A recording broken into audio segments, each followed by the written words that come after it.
Let's go. I wake up to a little bit of drool on my pillow, feel like it's gonna be a bad day. Yeah, I'm tired of shit, and the coffee ain't hit yet, damn, ain't that great. I don't wanna go to work, cause my boss is a jerk, and I'm not even... Indonesia menggunakan Embraer EMB 314 Super Tucano, sebuah pesawat tempur ringan dan pesawat serang darat yang diproduksi oleh Embraer, perusahaan kedirgantaraan Brasil. Pesawat ini juga dikenal sebagai A29 Super Tucano di beberapa negara.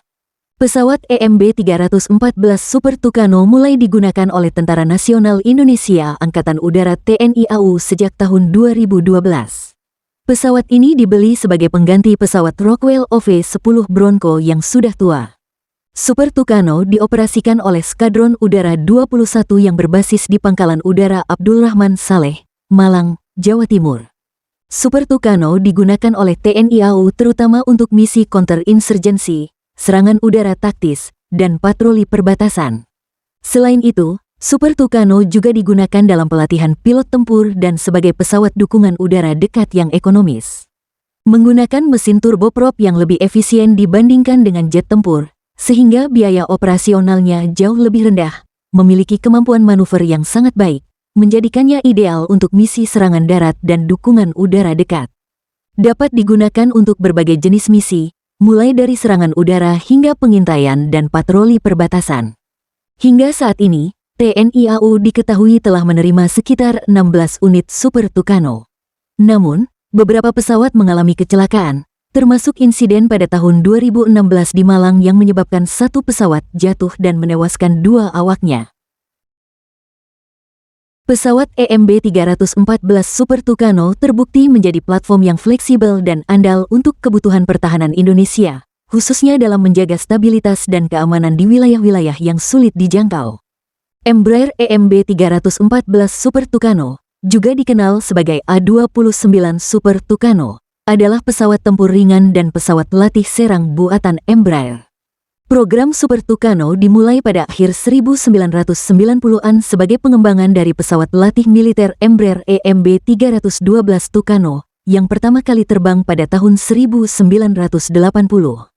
Pengembangan Super Tucano difokuskan untuk memenuhi kebutuhan Angkatan Udara Brasil, FAB, akan pesawat tempur serbaguna yang dapat melakukan serangan ringan, misi counterinsurgency, dan dukungan udara dekat, JAS. Prototip pertama Super Tucano terbang pada tahun 1999, dan pesawat mulai beroperasi pada tahun 2003. Mendesain pesawat yang ekonomis dengan kemampuan multirole, yang bisa beroperasi di lingkungan yang sulit dengan biaya perawatan dan operasional yang rendah. Memberikan kemampuan untuk operasi malam hari, dilengkapi dengan teknologi night vision dan avionik canggih.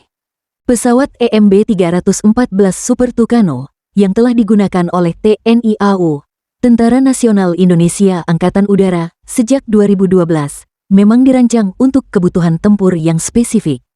Dengan meningkatnya ancaman di kawasan dan perkembangan teknologi alutsista, pertanyaan tentang relevansi pesawat ini dalam modernisasi militer Indonesia sangat penting. Berikut adalah analisis apakah Super Tucano masih relevan sebagai bagian dari alutsista TNI AU saat ini. Indonesia memiliki wilayah yang luas dan beragam, termasuk area terpencil dan sulit dijangkau.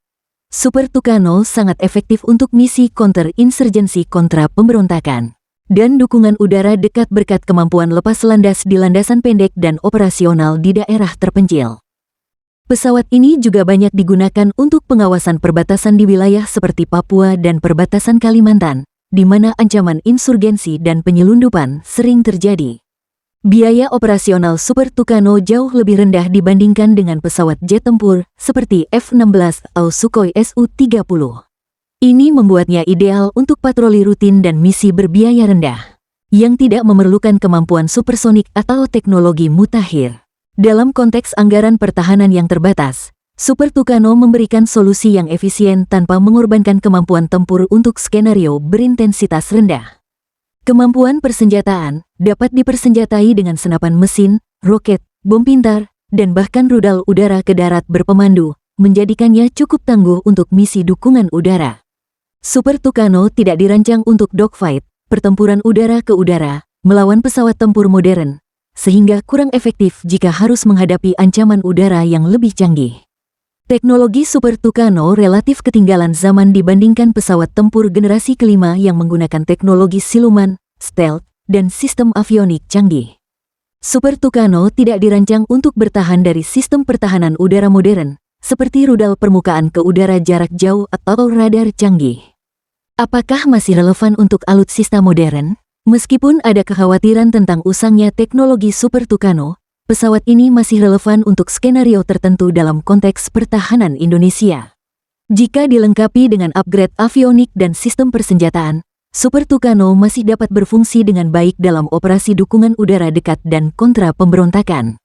Beberapa negara, seperti AS dan Brasil, telah meningkatkan Super Tucano dengan sistem yang lebih canggih untuk menyesuaikan dengan kebutuhan modern. Super Tucano tetap relevan untuk misi berbiaya rendah, intensitas rendah, dan dukungan udara taktis yang tidak memerlukan teknologi jet tempur canggih. Namun, untuk mempertahankan keunggulan udara di kawasan yang semakin kompetitif, Indonesia juga perlu mengombinasikan pesawat ini dengan jet tempur yang lebih modern, seperti F-16, Sukhoi Su-35, atau bahkan pesawat tempur generasi kelima di masa depan. Dengan kombinasi pesawat tempur ringan dan berat, TNI AU dapat memastikan fleksibilitas dalam menjalankan misi yang beragam, dari patroli maritim hingga pengendalian wilayah udara.